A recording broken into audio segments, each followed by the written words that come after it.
पे 17 तारीख से, मतलब आज आपका हो गया 14 तारीख, 3 दिन बाद मतलब 17 तारीख से इसके फॉर्म भरने शुरू हो जाएंगे। कराए उक्त पदों पर चयन के लिए बिहार पुलिस अवर सेवा आयोग द्वारा अभ्यर्थियों से ऑनलाइन आवेदन प्राप्त किया जाएगा। मतलब फॉर्म ऑनलाइन भरे जाएंगे। एक अभ्यर्थी द्वारा मात्र एक ही ऑनलाइन फॉर्म भरा जा सकता है। एक कैंडिडेट केवल एक ही फॉर्म को भरेंगे, ठीक है ना।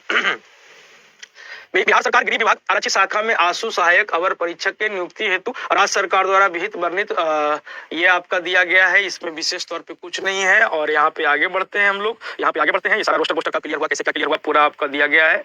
आवेदन के लिए पात्रता, एलिजिबिलिटी की बात करें तो एलिजिबिलिटी क्या है, तो वो आपका पहला एलिजिबिलिटी है कि भारतीय नागरिक होना अनिवार्य है। भारतीय नागरिक होना अनिवार्य है। पुरुष एवं महिला आवेदन कर सकते हैं, पुरुष और महिला दोनों आवेदन कर सकते हैं इसको, ठीक है ना। अभ्यर्थियों की शैक्षणिक योग्यता, अगर हम एजुकेशन क्वालिफिकेशन की बात कर ले तो अभ्यर्थी की शैक्षणिक योग्यता 1/8/2024 मतलब 1 अगस्त 2024 तक न्यूनतम शैक्षणिक योग्यता 10+2 या समकक्ष परीक्षा उत्तीर्ण होना अनिवार्य है। मतलब इंटर पास वैकेंसी है ये, ठीक है ना। इंटर पास वाली वैकेंसी है कि 10+2 आपका उत्तीर्ण होना चाहिए, ठीक है ना। 10+2 उत्तीर्ण होना चाहिए, ठीक है। और ये 1 अगस्त तक आप इंटर पास होने चाहिए, ठीक है। इसके अतिरिक्त अभ्यर्थी को दिनांक 1/8/2024 तक मतलब 1 अगस्त 2024 तक कंप्यूटर संचालन में भारत सरकार से मान्यता प्राप्त संस्थान से डिप्लोमा प्रमाण पत्र धारक होना अनिवार्य होगा।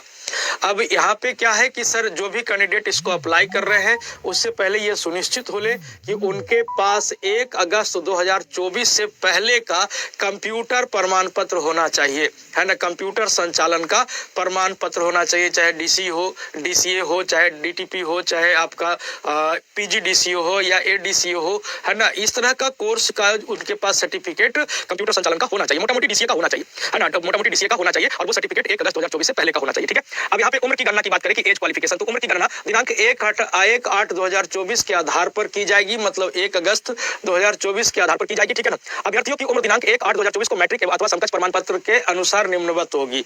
क्या होगा कि सर अगर जनरल की बात करें तो पुरुष और महिला के लिए मिनिमम एज जो 18 है, मिनिमम 18 और मैक्सिमम 25 1/8/2024 से कैलकुलेशन होगा, जिसमें मिनिमम एज 18 होना चाहिए, 18 साल के आप होने चाहिए। 1 अगस्त 2024 तक आप 18 साल के हो जाने चाहिए और मैक्सिमम 25 के होने चाहिए। 25 से ज्यादा हो रहा है तब आप एलिजिबल नहीं है, ठीक है ना। वहीं पे आपका अत्यंत पिछड़ा वर्ग की बात कर लें तो यहाँ पे 18 से 27 दिया गया है, मिनिमम 18 मैक्सिमम 27, ठीक है। तो अत्यंत पिछड़ा वर्ग के लिए 2 साल आपको बढ़ाया गया और पिछड़ा वर्ग कोटि एवं अत्यंत पिछड़ा वर्ग कोटि के महिलाओं के लिए 18 से 28 दिया गया है। 18 से 28 मतलब 1 साल और अनुसूचित जाति या अनुसूचित जनजाति के पुरुष एवं महिलाओं के लिए न्यूनतम 18 वर्ष और मैक्सिमम 30 वर्ष दिया गया है, ठीक है ना। बिहार के वैसे सरकारी सेवकों जो उच्चतर वेतनमान में जाने के लिए प्रतियोगिता परीक्षा में भाग लेने हेतु अधिकतम आयु सीमा में 5 वर्ष की छूट दी जाएगी, जिन्होंने नियमित सेवा में न्यूनतम 3 वर्षों की अवधि पूरी कर ली हो, ठीक है ना। अब यहाँ पे ये सारे दिव्यांगता पर आपको अगर दिव्यांग कोटा से है तो आपको 10 वर्ष की छूट दी जाएगी, है ना। 10 वर्ष का छूट प्रदान किया जाएगा। नियुक्ति की प्रक्रिया में लिखित प्रतियोगिता परीक्षा एवं पात्रता की जांच परीक्षा की सम्मिलित होगी। नियुक्ति की जो प्रक्रिया है अगर हम सिलेक्शन प्रोसेस की बात करें तो इसमें आपका क्या है कि सर लिखित परीक्षा आयोजन किया जाएगा, उस पर भी आगे हम चर्चा करेंगे, ठीक है ना। और पात्रता की जांच परीक्षा होगी। जाहिर सी बात है कि स्टेनो की वैकेंसी है तो श्रुति लेखन मतलब शॉर्ट हैंड टाइपिंग वगैरह आपका होना चाहिए, ठीक है ना। अब यहाँ पे देखिए लिखित प्रतियोगिता परीक्षा की बात कर ले तो आवेदन के संग्रहण के उपरांत